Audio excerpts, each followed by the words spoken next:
We gotta hope people come. Oh, I know. hello. Hello, everyone. Hey, everyone. Thank you for coming. I see some friendly names already. Thank you guys for being here so much. I really appreciate it. The father of the kid who designed this shirt is in here. I just saw. Thank you for coming, Tim and Sandy and Sarah. Two Sarahs, both Sarahs and Melissa. Thank you guys. And Linda and Mary Beth.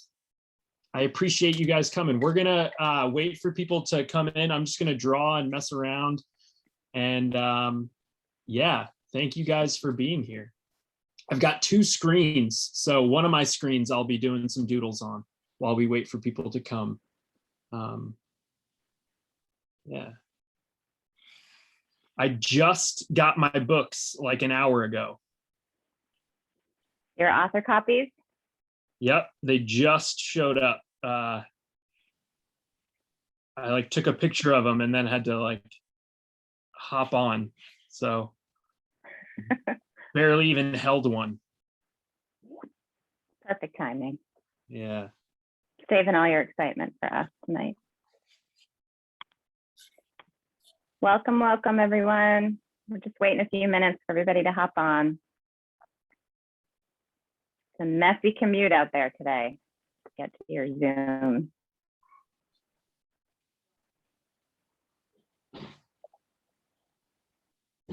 Little live action drawing for everyone. Yeah. And I think I've been saying this online as I've been promoting this event, but kids are definitely obviously welcome. But I'm going to be talking about a lot of like how this book can be used by teachers and educators and librarians. So that's why I said it's geared towards the adults, but kids I think will still enjoy it. So just to note, if any of you have kids hanging around.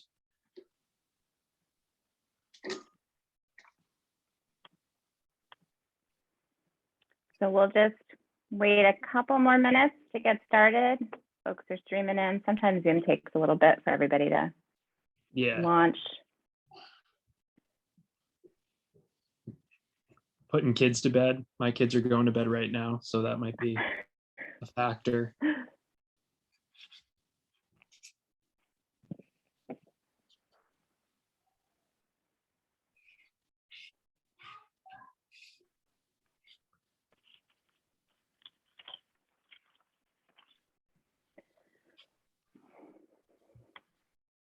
We love a lively chat in these events, so we encourage you.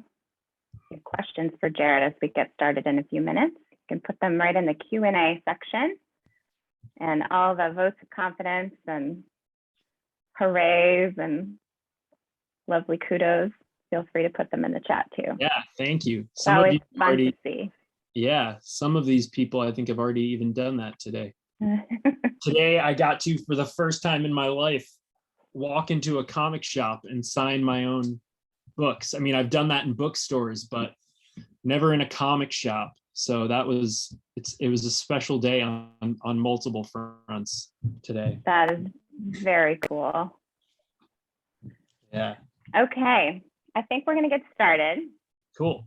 Welcome, welcome everyone.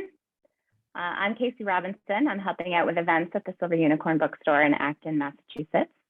And we are so excited tonight to have with us Jarrett Lerner, the author, illustrator, and fierce advocate for educators everywhere, as he launches his new graphic novel chapter book series, The Hunger Heroes. And the first book, Missing Mayhem, is a total delight. I have my copy here. And we're so happy to have you here. Silver Unicorn is always a champion of educators, librarians, and teachers, and we are glad to host this event. Jarrett was very excited to have a specific event for you tonight.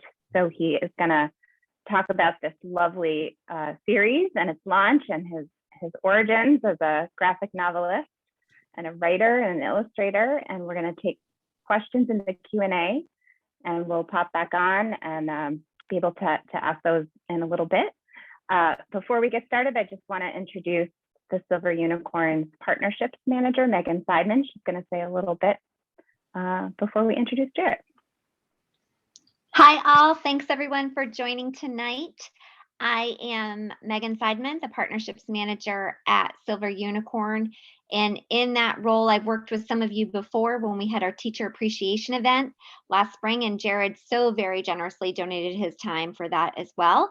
And I work with organizations, companies, schools to do the side of Silver Unicorn that you maybe don't see as much, which is connecting authors and all of their amazing knowledge and wisdom with people that can function using books as trainings and tools for education and teaching.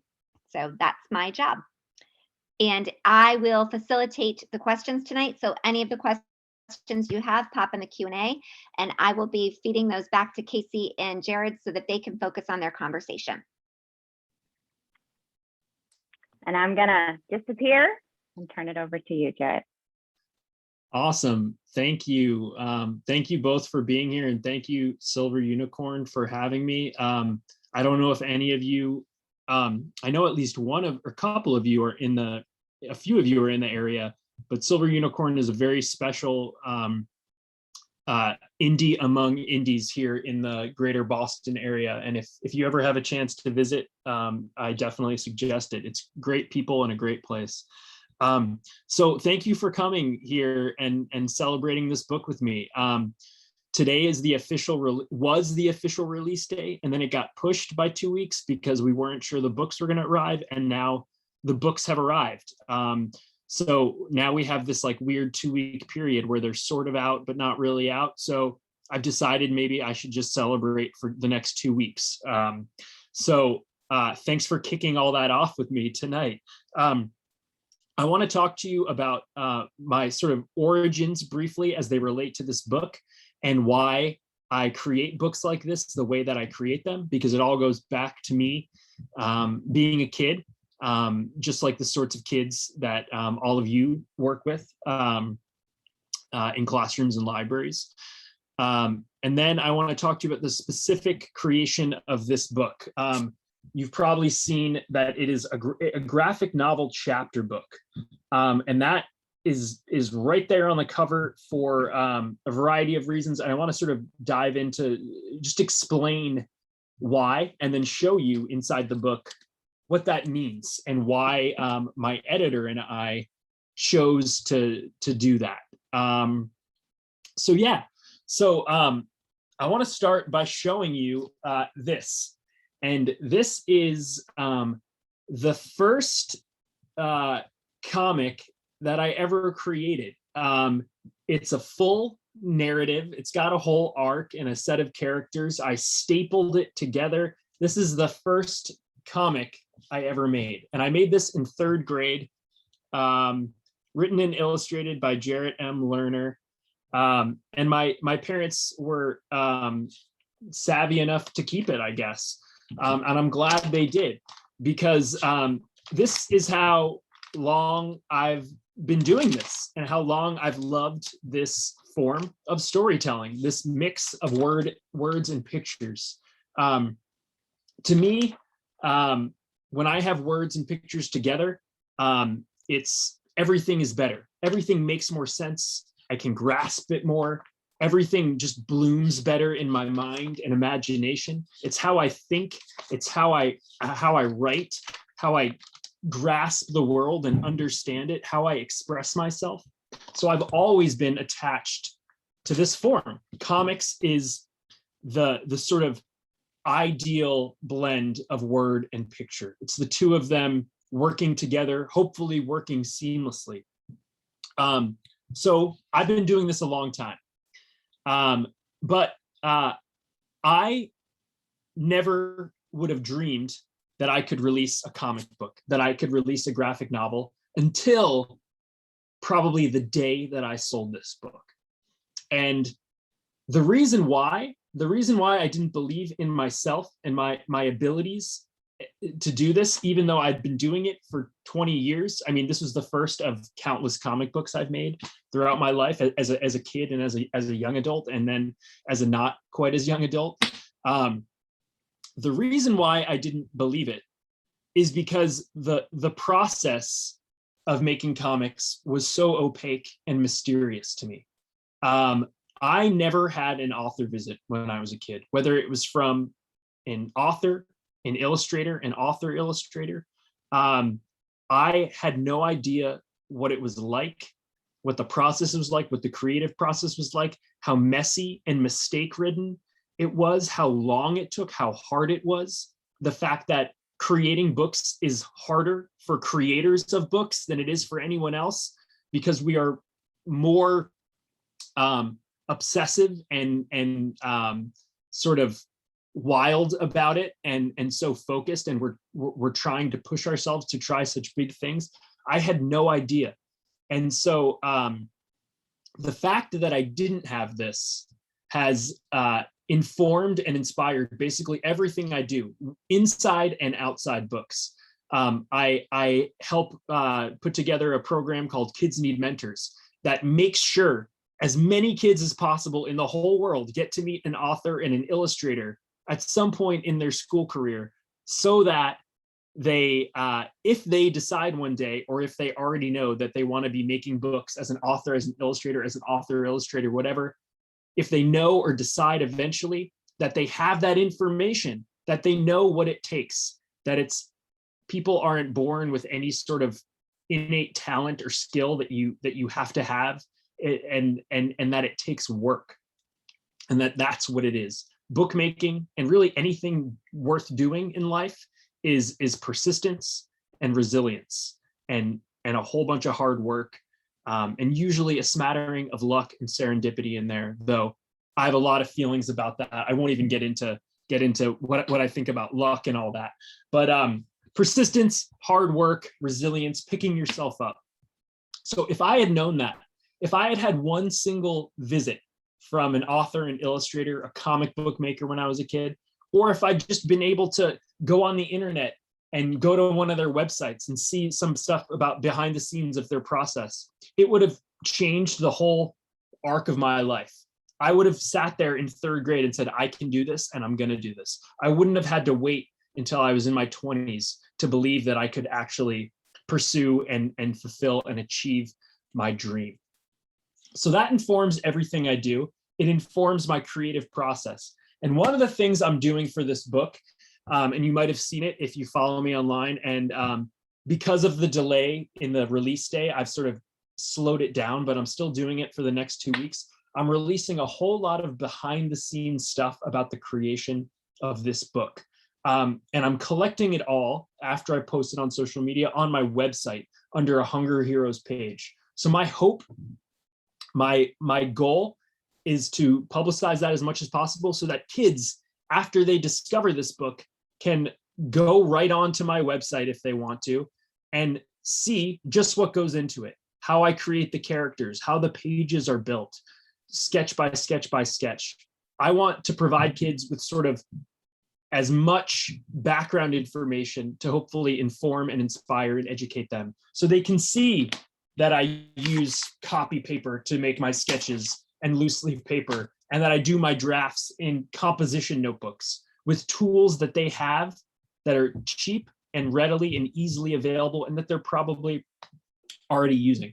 So if you have some kids who you think might like that, I encourage you to send them to my website, especially in the next, after a couple weeks, once I get everything up there. And I'll continue to do it after the book comes out. Thank you. Tim threw out my website. It's right there, jarrettlerner.com. Thank you for doing that, Tim.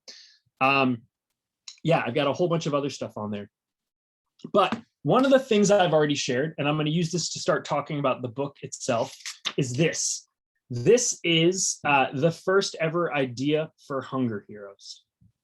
So this book all started when I was sitting in at a conference in Kansas, and it was 10:30, 10:45 in the morning, and I was hungry. I'd eaten breakfast, but around 10:30, I get hungry. I'm sort of like a hobbit. I need 2 breakfasts typically. So I was getting hungry. And before this session in Kansas, the conference organizers made the mistake of telling us that they were serving us lunch immediately following that session that I had just sat down in. And they further made another mistake by telling me that it was tacos, that we were having a great Mexican place cater our lunch. And I love tacos almost as much as my family.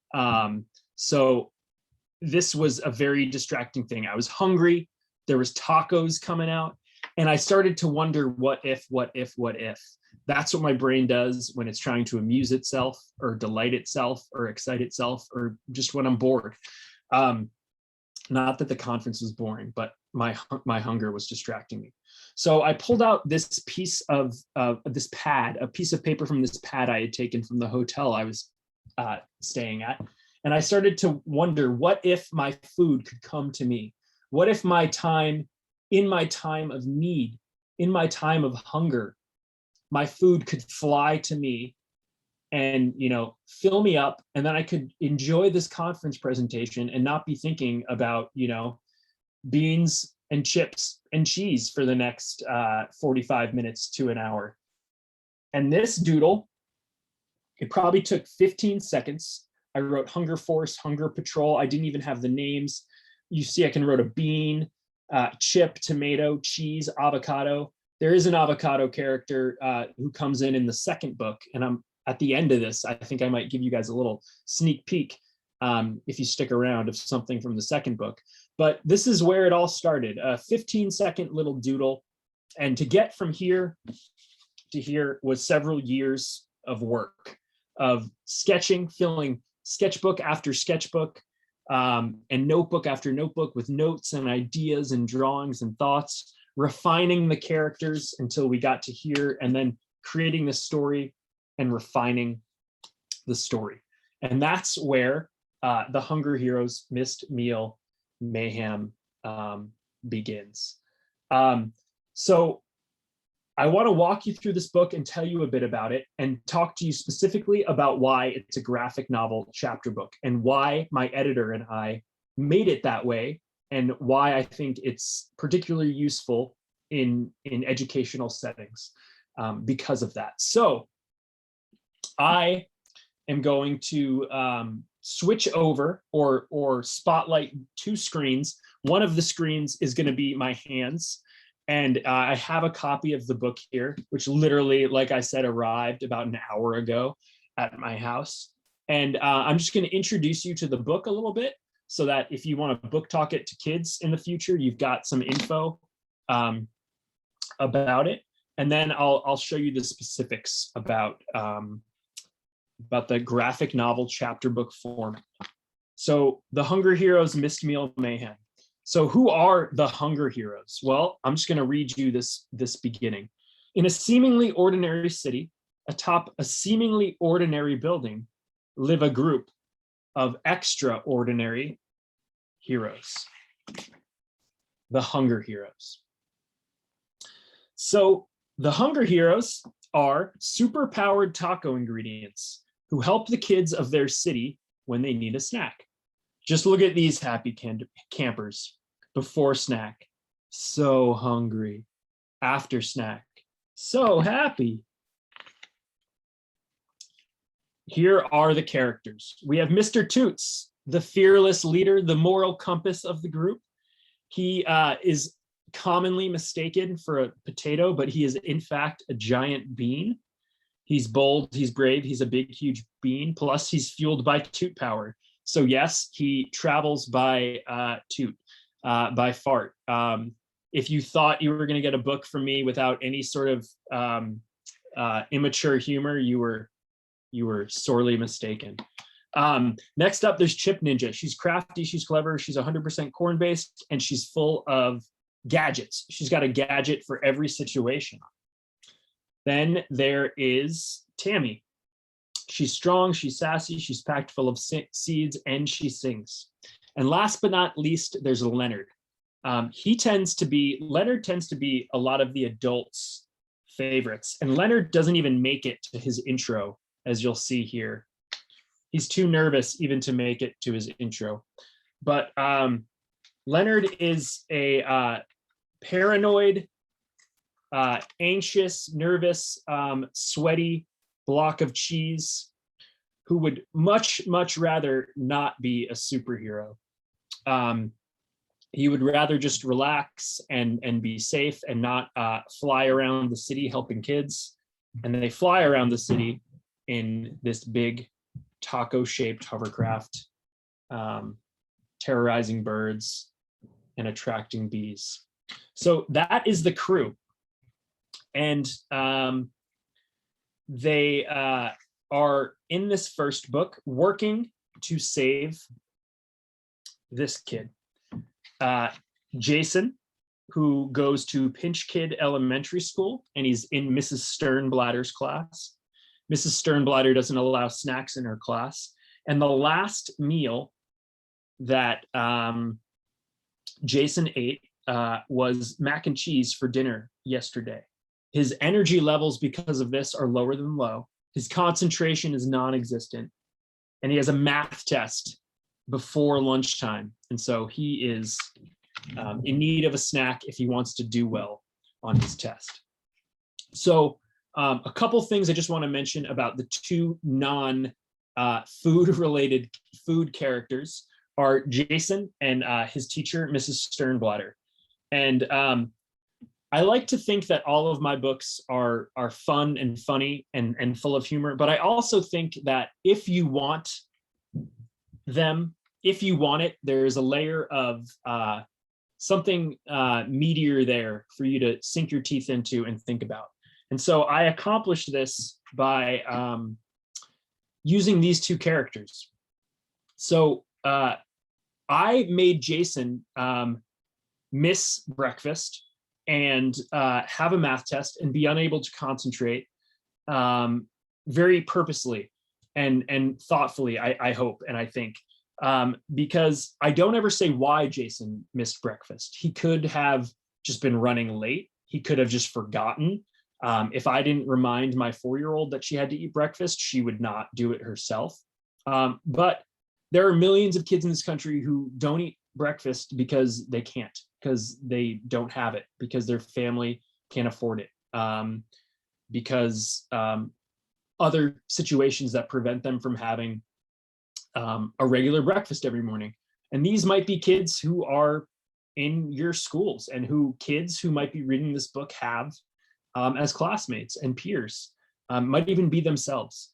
So I don't want to say why Jason is missing his meal, but I wanted to sort of broach that subject because sadly, unfortunately, there are millions of kids who hunger and the consequences of it are not so humorous, and it can affect everything. If I think about myself when I'm hungry, my concentration levels, my energy levels are lower than low and non-existent. And I'm not going to be able to write an email, much less sit down and take a math test. So I wanted to sort of broach that subject and bring that into the classroom and make it available. And I also wanted to do this with the teacher character, Mrs. Sternblatter. And here she is looking pretty nonchalantly sort of rude and careless. She's a despiser of snacks and a crusader against crumbs. And I went back and forth with my editor a lot about this character. And she was really hesitant to let me put a teacher who was mean in there. And I wouldn't call her mean, but she does not allow any snacks in her classroom. Let me show you. Here she is. Here's a quick look at her classroom. Where is it? You would think I would know the book by now. I've only spent a couple years working on it. So you can see her class rules. She is a no snack zone. The class rules are no snacking, no chewing, no munching, no nibbling, no noshing.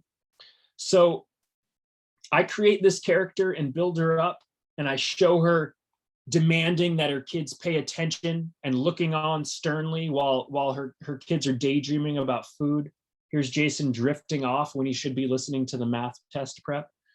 But I do all this and I build this up in order to have my other moment of sort of heart to balance out the humor. And it comes in the very last chapter. And I provide kids with a warning. I don't want to catch them off guard. So I say, warning, the next chapter may cause you to empathize with an adult. Read at your own risk. And Mr. Toots, always encouraging and helpful, is saying, you got this, you can do this, you can empathize with an adult. So I then provide this backstory to Mrs. Sternblatter's anger and sort of explain where her hatred of snacks comes from, and from this childhood traumatic moment, and why she has visited the pain of her childhood, the no snacks in the classroom pain on these kids, and give her a little moment of redemption. So I hope that all of the teachers here reading this, that you are not offended, as my editor was nervous about, by the portrayal of Mrs. Sternblatter. And I hope this book, while it delights readers and excites them and gets them wanting to read more and wanting to create and draw and make their own comics and think about everything from their food to whatever differently, I hope it also expands kids' empathy for the people around them, whether they're kids who might be struggling with something that's invisible to them, and their teachers. You know, when I was a kid and my teachers were having a bad day, I didn't ever really think about what they might be going through, what they might have going on in their life. And I actually had a couple moments, I think in middle school and high school, where a teacher came out and said, you know, I had a bad day yesterday, or this morning, like this happened. And I remember it blowing my mind. I'm sure all of you had an experience like this, or as teachers experience and see it in your students all the time when they realize, oh man, this adult has a whole other life. And that might be influencing the way that they're in this situation with me. So I hope to do that too with this book. I hope all of my books delight and excite, and also leave kids with something to think about, especially if they come back to it for a second read or something. So now, before we get to Q&A, I want to talk to you just quickly about this graphic novel chapter book label. So you can see, as I flipped through, that the book is, every page has comics of some sort basically on it, but there are blocks of text. And this was very carefully done and arranged and balanced in order to be a book that could be useful for a whole variety and a broad range of readers. So kids who are addicted to graphic novels, I'm sure you all know a lot of them, and it's a wonderful thing. If you want to open them up to a book that maybe has a little bit of narration, so they can start exploring and thinking about what narration can do and when narration might be used and what it looks like in terms of whether it's has quotes and you know, dialogue attributions, or whether it's just descriptive. We give you all those different varieties of storytelling tools, so kids can be exposed to them all and see how they mix, and see when a comic is better to tell a story, and when you know, a bit of narration might be better to tell a portion of a story, depending what kind of story you're trying to tell. We also want kids who maybe visual literacy is not their strongest suit. The kids who aren't devouring graphic novels and getting so much out of them, those kids who are just immediately, naturally, innately, visually literate and fluent, to show them the different ways in which words and pictures can work together, or that pictures can tell stories without the use of words at all, or just with the use of sound effects. So we want those readers too. For kids who are perhaps ready to leap into reading chapter books on their own, but entire chunks of text intimidate them. So if they were to open a book like, and every page was that, with even littler font and less negative space on the page, where that might be too intimidating and scary for them, but maybe they love comics or like graphic novels and can read those, or just ones with more pictures. They can start exploring and building up their confidence with a few pages here and there with larger portions of text, and start becoming more confident readers. And then maybe they grab one of my Giger books, which has even more text and illustrations are less prominent and less involved, though they are involved. So they can move on to something like that. And for kids who maybe want to be reading graphic novels and love graphic novels, but maybe want something a little less intense than some of the thoroughly middle grade novels, this is a little slimmer. It's still pretty thick, especially if you get the hardcover. The hardcover is particularly thick, like a book. And I don't know if that means anything to you, but for me as a kid, the thickness of a book played a huge role in my confidence in the classroom, carrying around a book. I wanted to be reading thick books like my peers were reading, even when I couldn't quite handle them or didn't love it as much. So the book is a size that a fourth or fifth grader who maybe is struggling a little bit or is still emerging as a more confident reader, they're not going to be hopefully embarrassed about carrying it around or feel any shame about that. And I know pretty much all of the educators who are here and librarians who are here, and I know that you have built a community classroom where there is no shame about reading, but if a kid still feels some of that. So that is why this label is on the front of this book. And I am very lucky to work with an editor named Karen Nagel. We've finished 12 or 13 books together, and we have a whole bunch more on the way. And she and I have a passion for creating books, whether or not they sit comfortably inside a certain genre or a certain form or a certain space, creating books that are going to be appealing to all readers, but especially appealing to those kids who are still getting their footing when it comes to being readers, figuring out what they like, figuring out what they can do, gaining their confidence and finding what works for them, what doesn't work for them, what they might need to work on. So these graphic novel chapter books that we're creating together are sort of another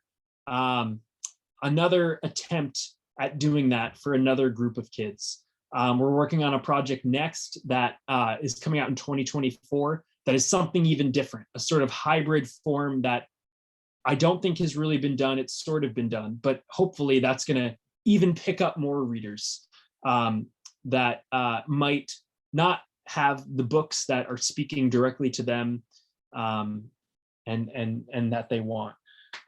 So yeah, I don't want to talk for too long. I mean, I have talked, and perhaps you're thinking it's already been too long, but what I would love to do is turn it over to Q&A. See if you have any Q&A. I can do a ton more. I can do some drawing. I can talk about any of this more in detail. I can show you more behind the scenes stuff, or dive deeper into any particular aspect. I can share more of the book, but I would love to hear what you all might be interested in hearing about or seeing more of, because we still have some time together. So if there's anything, live drawing, someone said. So yeah, why don't I do a little drawing while maybe we're collecting questions or you're thinking of questions. I would love to talk about drawing a bit. So is that okay? Casey, you just hopped in. Is that okay? Yes, okay. I'm waving my magic wand and giving you permission to do more live drawing. And I'm just, if anybody has questions for Jarrett, I mean, I have a few questions myself. Awesome, yeah. But if anybody has questions for Jarrett, just go ahead and throw those in the Q&A. and we'll make sure to pop those up for discussion. Great. So yeah, so one thing that I didn't mention that is already up on my Hunger Heroes page on my site is how to draw sheets for each of the 4 main Hunger Heroes characters. And I know pretty much all of you who are here. I can see your names. I think you are all familiar with my work. I think you're familiar with my work and you know what I'm all about. So it probably won't come as a big surprise that these books, these characters were created using simple shapes, basic shapes, simple lines, and letter forms. That's how I draw. That's how I do everything. That's how I teach kids how to draw. And that's how I draw myself. So these characters are no exception. So I would love to draw them for you and sort of show you how I got from here, these little things to how they are now. So you've probably noticed that these characters are, you know, simple shapes, lines, and letter forms. So I use rectangles, ovals that go this way, and a triangle. And really, that's all the Hunger Heroes are. 2 ovals, a rectangle, and a triangle, but they have been finessed over hundreds and thousands of drawings into being a little more detailed and tweaked. But I want kids to look at my art, to look at my books, to read my stories, and not only be impressed by what I'm able to do and accomplish, but be impressed by what they can do. So I hope a kid looks at Leonard and says, oh man, that is just a rectangle with 2 extra lines, a couple circles with a smaller circle, a wavy line, a sort of like U shape, and then a couple of U's arranged like that. Some more letter U shapes. And I hope they say, I can draw that. I can make a character using such similar shapes. A character like Tammy is an oval. That's all she is. And she's got a stem. 2 circles, and usually is sporting these letter V eyebrows. She's kind of a daredevil, and that kind of gives her that look. Mr. Toots is this oval, but over countless drawings, I finessed him into having this more bean shape. So he's an oval, but his bottom is a little bigger. And in addition to these round eyes, he's got a mustache.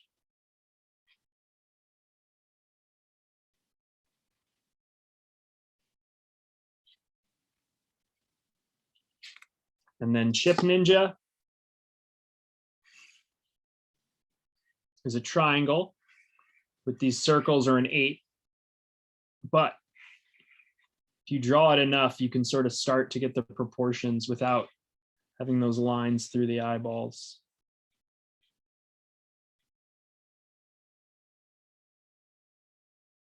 So I hope kids see this, and I sincerely, with all my heart, hope they say, that isn't hard. I can do that. I can draw that thing. And I hope they do draw it. I hope they make other characters. Every drawing in this book, I was very careful to say, is this too complicated? Is this going to be too overwhelming? And it informed the drawing style of this book. This drawing style is very tight and rigid, and nothing is really stray and like curved unless it's really supposed to be. And that's because I want kids to look at something and see like this and see rectangle, rectangle, rectangle, rectangle. I want these books to sort of take what I taught kids in my activity books and on my website and show them how to put it together into something that's more of a bigger work of art.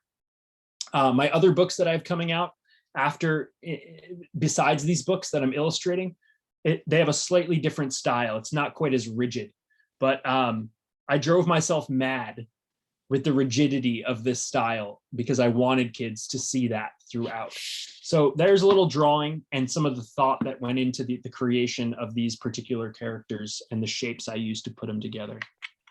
Jarrett, I love that so much. I think Thanks. anyone who knows you or who has seen you present in the past or read any of your books knows how much respect you bring to your craft.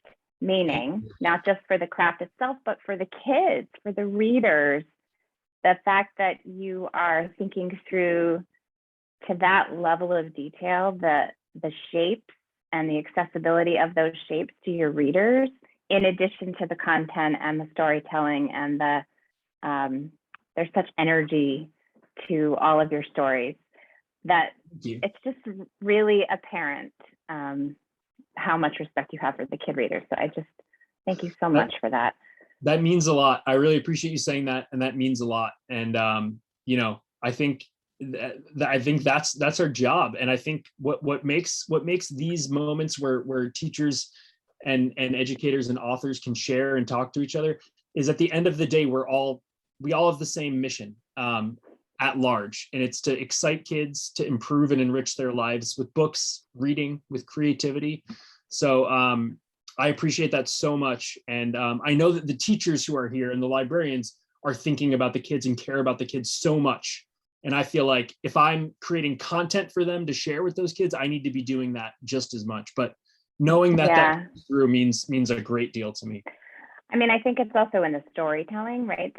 Just the short number of examples you gave all of us about all of the ways that you could utilize this one book, this one series for just a broad range of and styles of learning. It's very thoughtful. We do have a couple of questions. Sandy wants to know what drives your passion for children's literature and helping them embrace their own creativity. I think that's a great question to ask authors and illustrators.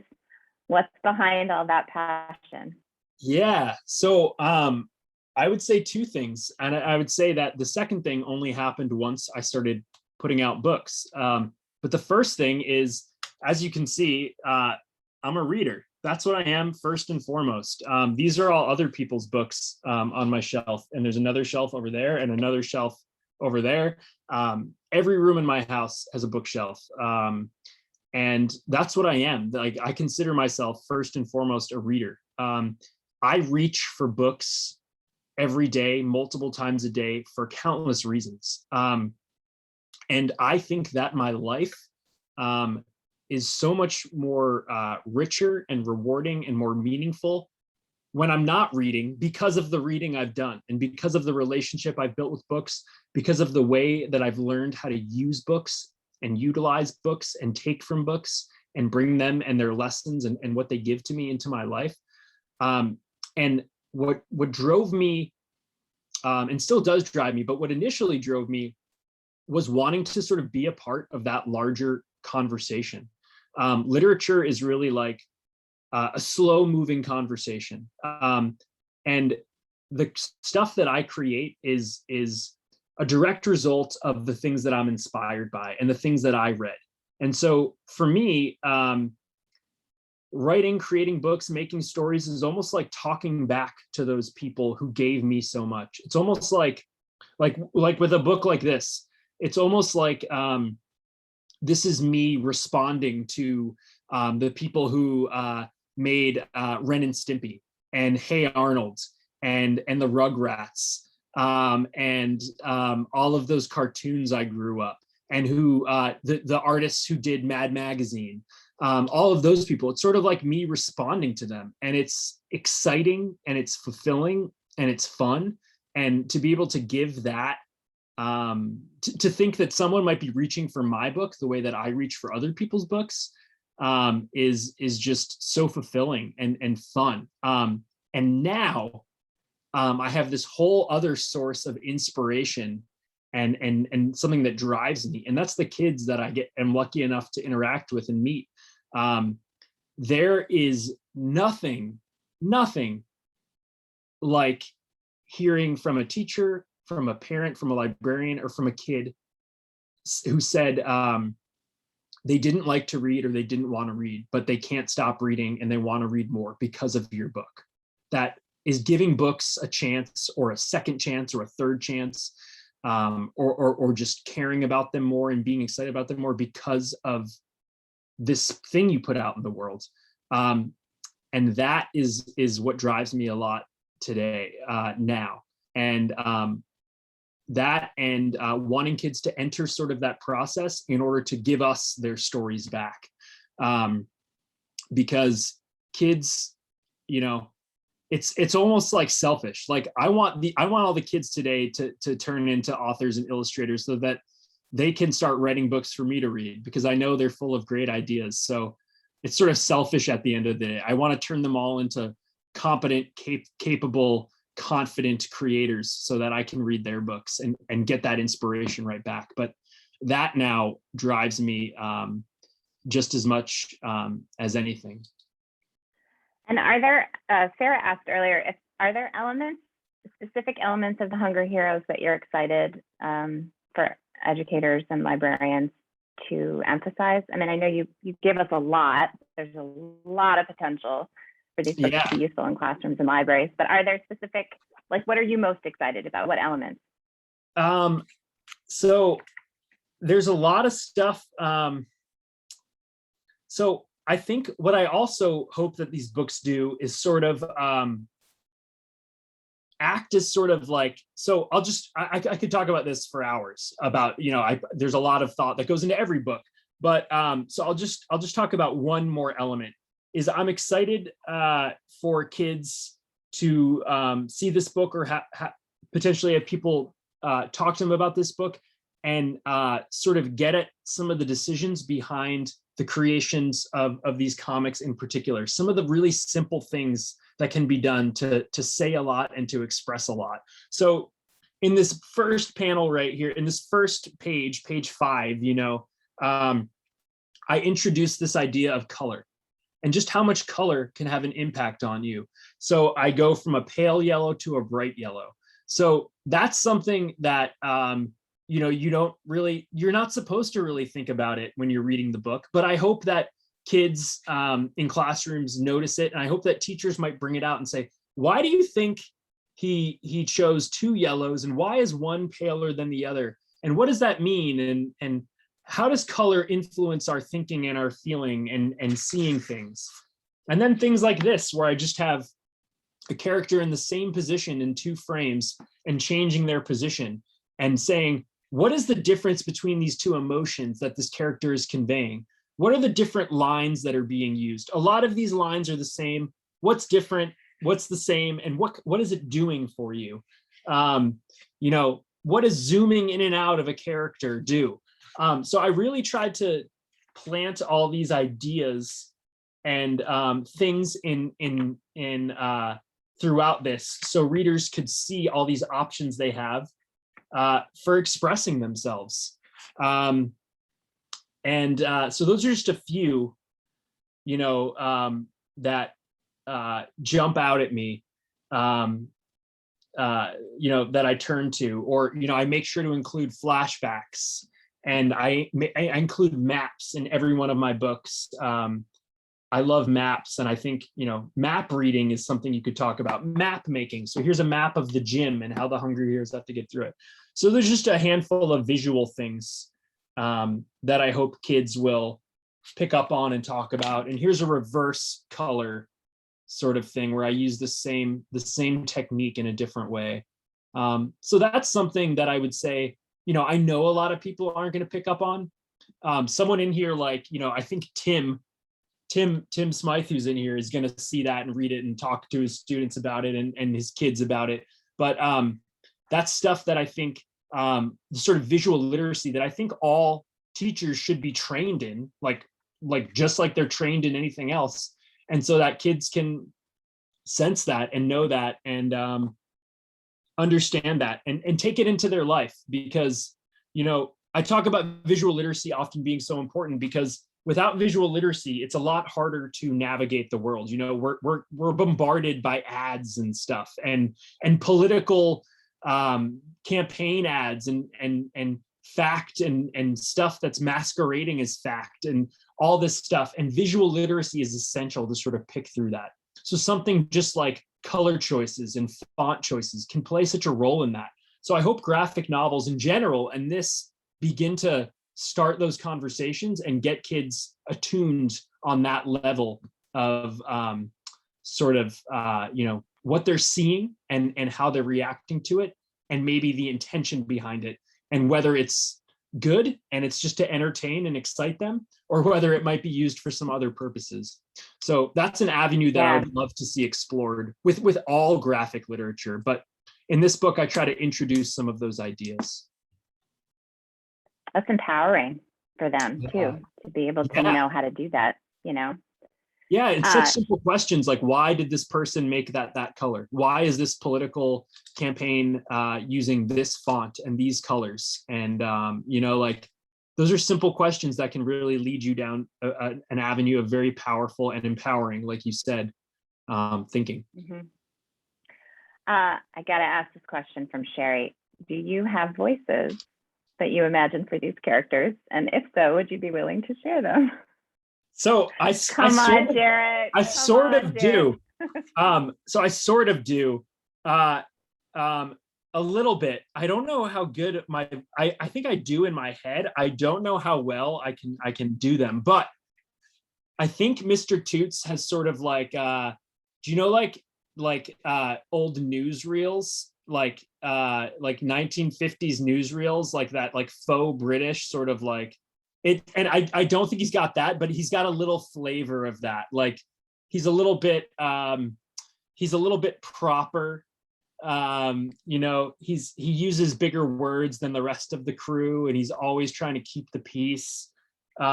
Chip Ninja, I always imagine sort of talking in like a whisper. Yeah, Walter Cronkite. You could say Walter Cronkite. That's good. Chip Ninja, I think, is always talking in a whisper, like sort of like, I'll get us inside. Like, and it's Chip Ninja's a she, but I still think she's got that whisper. And there's a lot of close-ups of Chip Ninja. So I do a lot of having her alone or having close-ups of her, especially her eyes. Like, let's see, like that. And I can just hear her say, I'll tell you what we're going to do. You know, just like, I got this, back off. And Leonard is just, Tammy's isn't very individual. Leonard's is just very like whiny and like, hold on. Let me find a good page. Like buzzing like bees. I hope it's not bees. Just like whiny and like balloon squeaky and just so yeah, I definitely have voices for them. I need to work on them because, you know, like I said, I just got the final copies in my hand, and I'm probably going to be doing some more reading. Well, we have you back for another event in a little bit, so maybe you could do some practicing of that, and then I'll ask you that question again the next time. I will. And for the kids, I know I've got to ham it up for the kids especially. We are just about out of time. I did want to ask you, Tim asked in the chat about whether you have any desire to create any animated cartoons. I know there are a few people like this out there. Yeah. Hoping you'll be able to do that at some point in your career. Yeah. So yes, I don't think that I have the patience to animate. Like I have played around with animation, and I was actually planning to do some very like choppy amateur animations for this book launch, just using a very basic program. But it is the art in this book is incredibly time consuming, and the animation process is incredibly time consuming. And putting those two things together, I was just like, I can't spend, you know, like 4 work weeks putting together a 4-second animation. So I don't think I could do it myself. But I will say that my agent works very closely with a film TV agent who has a specialty in animation. And we are constantly exploring avenues and trying, especially Hunger Heroes and especially Giger.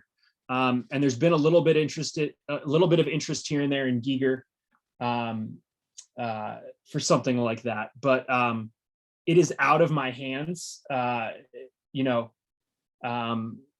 the most part, but I would absolutely love it. Just as big of an influence on me as books were the cartoons and the shows I watched as a kid. Sometimes I think even more so those inspired me. Like I already mentioned, like Ren and Stimpy and Rocko's Modern Life. And so I would be just like a kid in a candy shop if I got to work with animators and they animated some of my work. Well, it is a privilege to be able to do anyone's book launch. But as you are such a good friend to the store, Jarrett, and to the whole community, we're so tickled that you are here tonight with us and that you chose to do your series launch with all of us. It was a no-brainer for me, and I'm honored to have you all launch this book and the whole series. And yeah, and I'm glad you let me do this thing for the teachers especially. Before we leave, I did say earlier that I would, at the very end, if you guys want, if you promise not to take any screenshots, I was going to show you the cover of the second Hunger Heroes book, which will be out in August of next year. Oh, Sarah just asked, the release date, August 23rd, 2022 is the next book. And it is called Snack Cabinet Sabotage. And here it is. So as you can see, this is the avocado. She's back. She didn't make it into book one, but she's here. And this book takes place all at night. So it was a whole different sort of palette.